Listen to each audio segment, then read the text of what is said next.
bringing you the best strategies to navigate your financial life. It's time to follow your compass. Listen to our industry-leading guests and grab some tips on how to navigate your financial world and beyond. Live from Gateway Financial Partners Studios, we bring you Navigating Your Wealth Journey with your host, Mike Torello. Welcome back to another episode of Navigating Your Wealth Journey. I'm your host, Mike Torello. Today we have back on the show from TrainRx Performance Programming, Rick Gorrell. Thanks for coming on, Rick. Thanks for having me again, Mike. Yeah, no problem. So today we're going to talk a lot about nutrition. So last time you were on the show, we talked about movement and working out and fitness and how to get your life physically fit. But anyone who's worked out and who's tried to lose weight, build muscle, they know that what you put in your body, how you fuel your body, is really just as important as the effort that you put outside. Right, and honestly, I would go far enough to tell you that what you put in your body and what you don't put in your body is actually more important than what you do physically. It really dictates the outcome of everything you do. Yeah, I mean, I've always heard you say, you can't outwork a bad diet. No, impossible. It's Absolutely impossible. And so I know I've had you on the show before. You talked a lot about your background and how you got into fitness and everything. Talk a little bit real quick before we dive in just on your educational background, right? You talk a lot about, your biology and your anatomy studies that you've gone through, which I think is unique for someone that works in personal training, but I think it relates to how you are the right person to come to, not only for personal training, but for nutrition as well. So I have a background in nutrition. We'll call it education, so to speak, from PN nutrition. So this is a very long course, right? And they're very respected.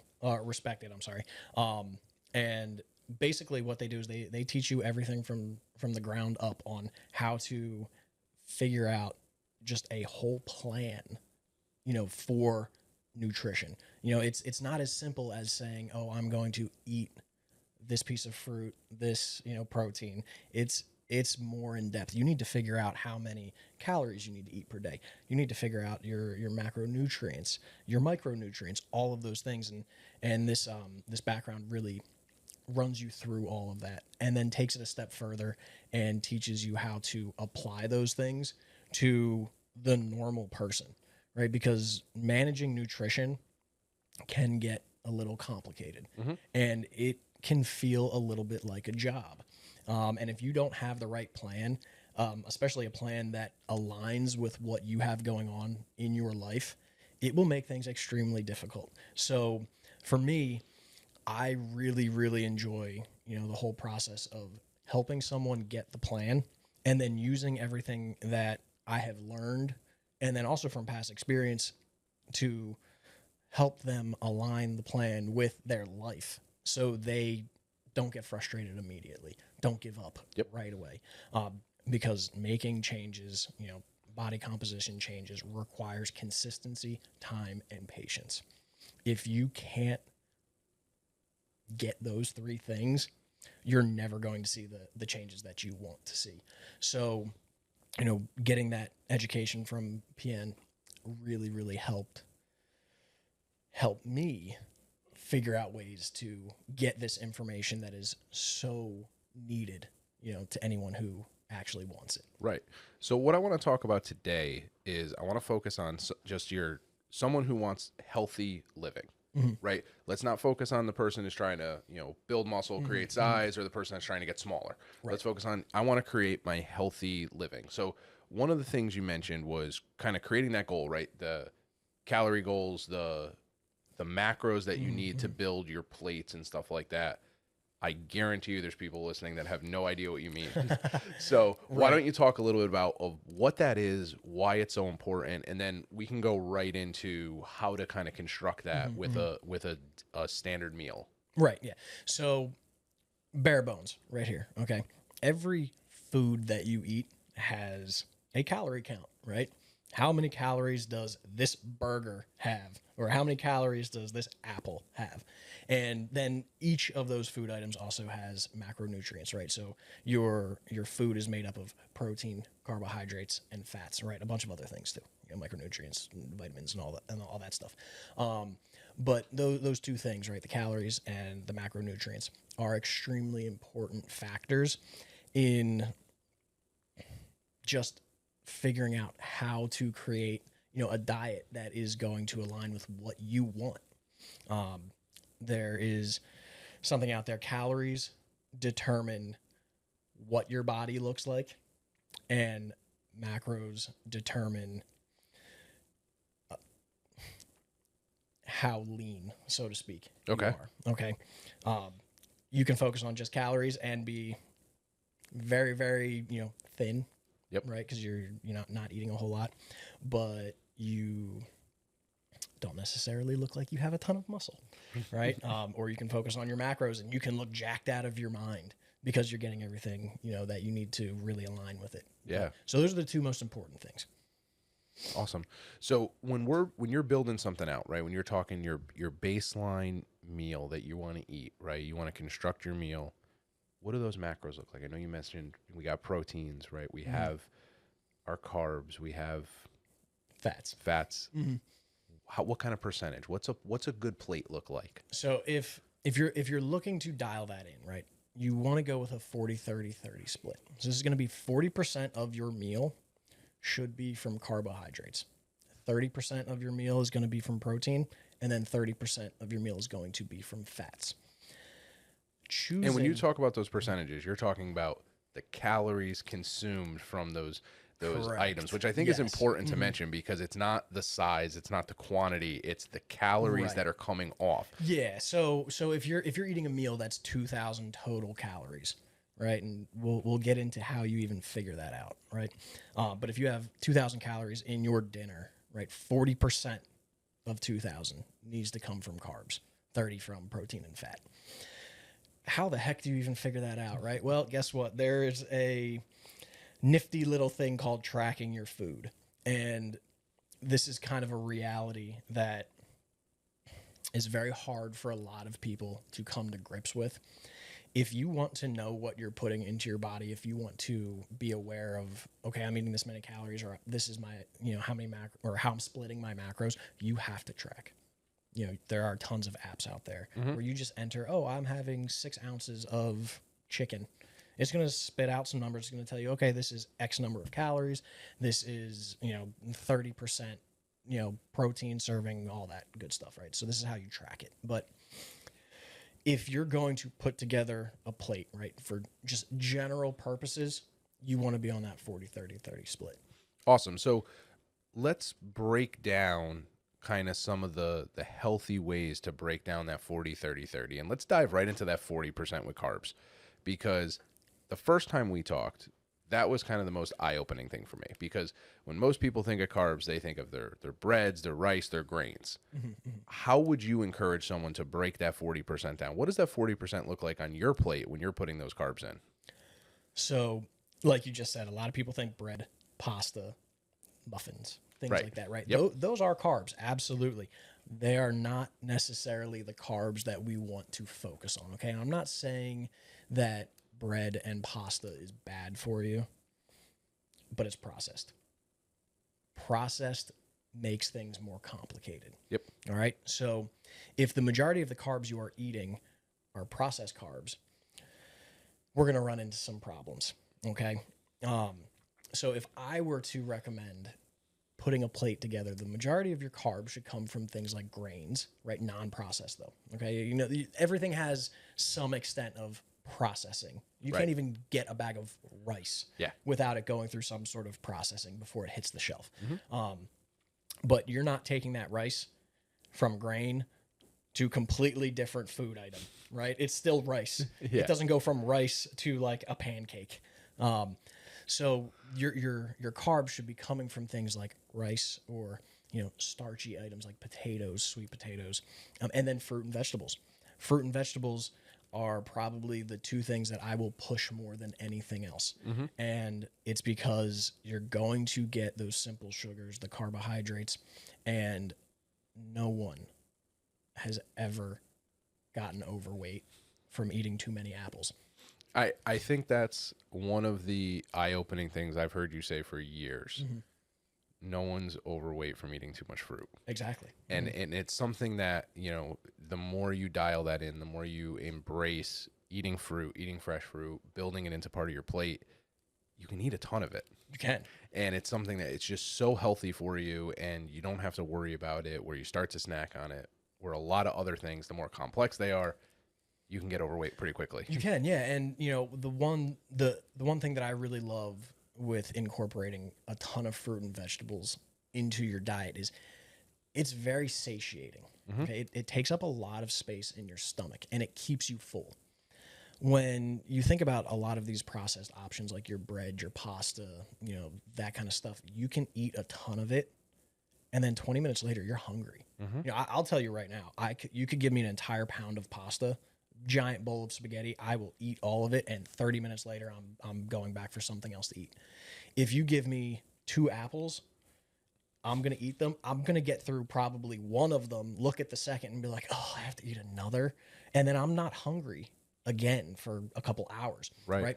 So that alone right there becomes paramount in controlling hunger, right? The choice that you make is either going to keep you satisfied or lead to you being hungry again. And that controlling the hunger is really what's going to help keep you on that target when you're trying to get to your daily macros and your daily calorie counts, because you're not going back for more right after you just ate a planned meal. Right, exactly. Portion control. Exactly. You know, it helps you avoid the overeating.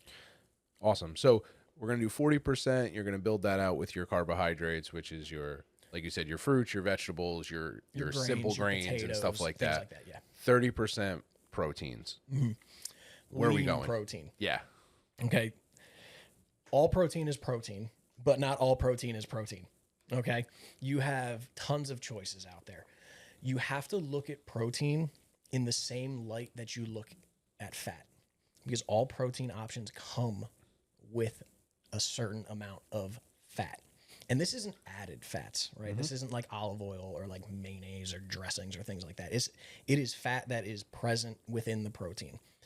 And what most people don't realize is your fat consumption that is appropriate for the day is going to come from the protein you eat. Right. So if you're someone who likes to use dressing, mayonnaise, or olive oil, you're going to have a rude awakening when you realize, oh, I have to eat this much protein. Well, now I've had basically all of my fat for the day.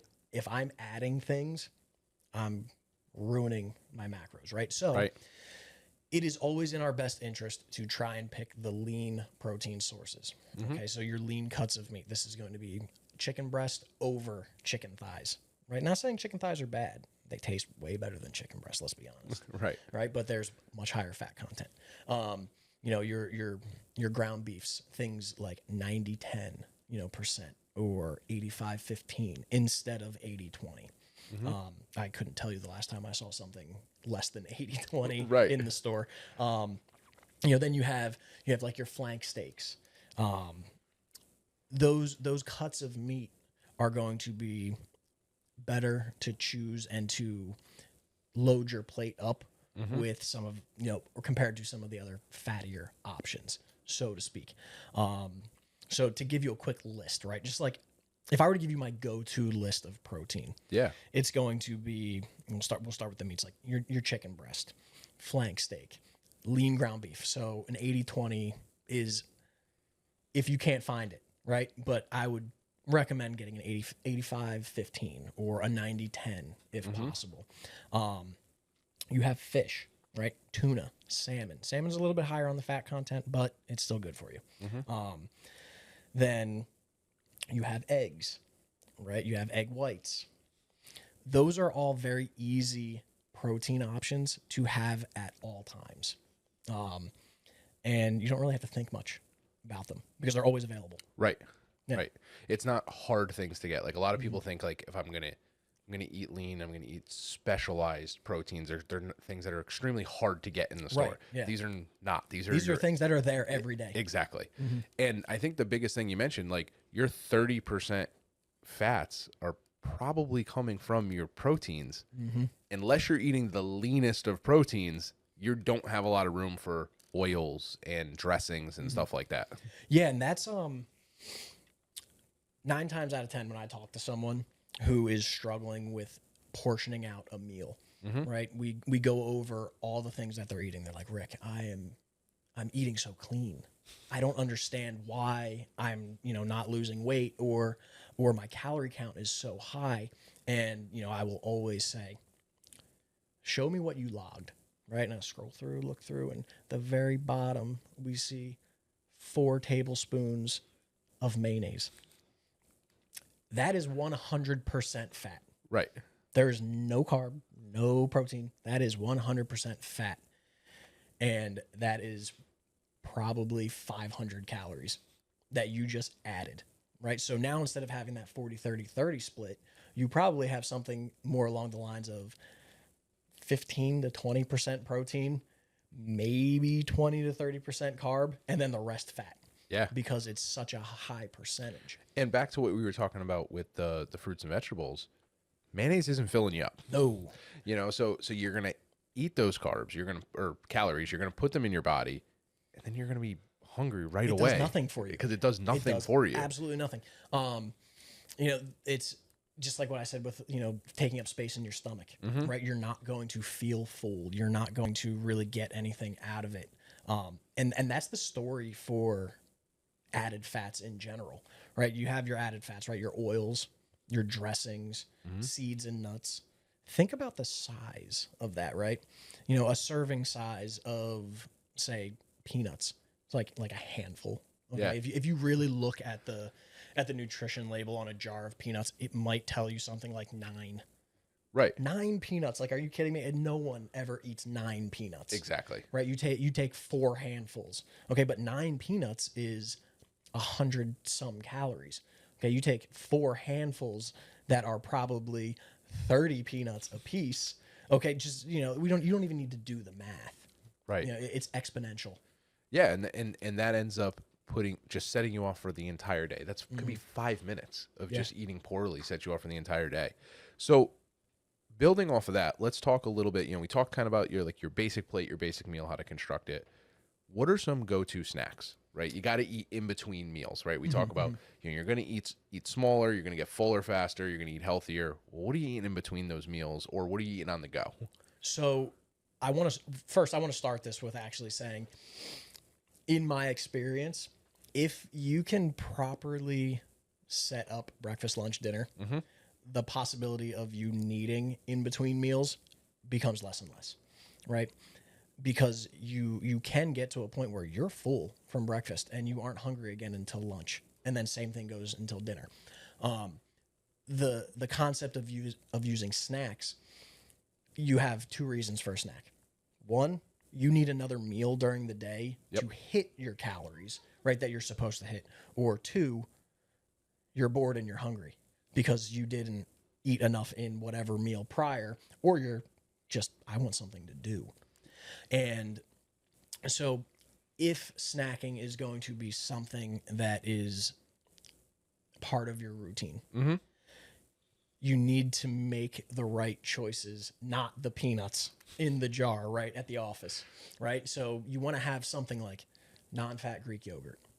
A protein shake is great. And, for those of you out there who think protein powder and water is a horrible combo, I'm right there with you. It's not good. I don't love it. You can drink milk. It's fine. Yep. Right? So you can enjoy it a little bit. Cottage cheese and fruit is probably my number one go-to for any kind of snacking. And, just keep it simple. Hard-boiled eggs. You don't want to go rely on the protein bar. A protein bar is a candy bar in disguise, right? It is, keep it on the shelf. Stay away. Don't even go down the aisle, right? Well, and I think a lot goes back to, when you're building the meal, it's the same thing, right? Like if it can sit on the shelf I've told you this before. It's Yeah. not something you want to grab, right? You want Right. something that's fresh. Even if you're snacking on it, it's still coming back to what you mentioned. You mentioned cottage cheese and fruit, Yeah. right? Those are same things that are going to look good on your plate. Your hard-boiled eggs, those are going to match well with your breakfast. It's just eating those same foods, but as snacks, like you said, if you need another meal because your meals are small. Right. Right, like Yeah. if you're not eating enough to get full to get you between meals, don't break the trend of what you're eating. Just have another one. Yeah, exactly. That, and, and I tell people this all the time. Like, if I write a meal plan for someone and they want 4 meals per day, I'm not going to tell them, oh, you're having breakfast number 1 and breakfast number 2. No, I'm going to say, okay, you're going to have breakfast and then we're going to have a snack. But that snack should look just like a meal. It should, just because it's a snack doesn't mean it needs to, be something that's just garbage. Right. It should be a normal meal. And if you can get that concept, you're going to help yourself so much. Absolutely. Awesome. Let's talk a little bit, some of the pitfalls, some of the things people don't realize or may realize, but don't realize the actual effect of what can throw them off and throw them off for a long time. So not paying attention to what you are eating is the number one thing. And this is where I'm going to kind of tie this back into, if you want to make any kind of change to your body composition, you need to know exactly what you're putting into your body every single day. And not just every single day for like 3 days. You need to know every single day for like 30 days or 60 days, because it takes time. To give you just quick breakdown of math, there's about 3,000 calories in 1 pound of body fat. In order to lose weight, we need to create a caloric deficit, right? And that is simply eating less calories than you burn throughout the day. Okay, so most people, when you create a caloric deficit that is sustainable, something that you can do over time, it's going to be around 200 to 300 calories. Simple math. If you 300 calories, right? Right. So if you're going to operate a 300 calorie deficit, it's going to take you 10 days to lose 1 pound. Exactly. And that's, I think, one of the most important things you said there is that is sustainable, healthy living, right? So like we've talked a lot, you can't crash diet. Nope. Because you're going to operate in such an extreme deficit, you're going to be exhausted. You're going to not feel good. You're not going to have the nutrition you need to survive. And then what are you going to do? You're going to go the other way. Exactly. Yeah, you make up for it. Right. You overcompensate. So, that the number one pitfall is people not understanding what they're putting into their body. How many calories they are actually eating. The second thing that is usually a downfall for a lot of people is the actual commitment that is required to make an actual change, right? Just very briefly, we mentioned it could take you 10 days if you're at a deficit of 300 calories. That means if you have a goal of losing 20 pounds, right, you're losing 3 pounds per month. Okay, so you want to lose 20 pounds, it's going to take you 7 months. So you can't expect yourself to lose a ton of weight in a very short amount of time. Right. And I always tell people it took you a year, 2 years, 3 years to go from where you were happy to where you are not happy. Okay. And it took time, because putting on weight is just the opposite of losing it. Right. So yeah. if you are putting on weight, say, I gained 10 pounds in 1 month. Well, you did some serious damage first off. Right. But you were just eating in excess. So, a caloric surplus, which is what most people don't want. Right. But you put on that extra weight. Okay. If you want to lose that weight as fast as you put it on, well, you need to go into the deficit, to the extreme that you did with the surplus. But to go back to what I was saying, right? If you started here and now 2 years down the road, you are here, you are unhappy now. It could very well take 2 years, to get back to being happy again. Right. To make it sustainable at least, or you're going to run yourself ragged. And I think that's why it's so important for people to get a hold of it, to track it, have that healthy lifestyle and get there. It's the same thing when I talk to someone about budgeting, right? You mentioned you got to track your food for not 3 days, but 30 days. right? If someone comes to me and they're like, hey, I'm overspending, I say, let me see your debit card for the last 90 days. Right. Yeah. I want to know everything you spent. I don't want to know, I just came to you. My spending's not that bad because I focused on it for the last 30 days. Right. Yeah. Well, what'd you do the 6 months prior to make you want to come to me? And it's the same thing with food. It's like if someone comes to you and says like, hey, I'm just not losing the weight, but I'm really focusing on, well, how'd we get to where you are? Right. Right. What's the thing that you're doing that makes you get to where you are? Right. Like, are you driving through fast food late night 5 days a week? You know what I mean? Like, and you're just like, that's not getting tracked. You're just like, it's just a cheeseburger. Well, what are the macros in just a cheeseburger? Right. And I think that makes a big thing. Last thing I think I just want to focus a little bit on is, how does alcohol affect? Alcohol is a big thing. I know a lot of people talk, they say like, can I have a healthy drink or have a drink and still be healthy? What does it affect? What is the actual science behind what the alcohol does to the body and how it affects your overall nutrition plan? So there's a lot of information coming out now about what alcohol actually does, consuming, so to speak. So right now the big kind of trend is it's very bad for you.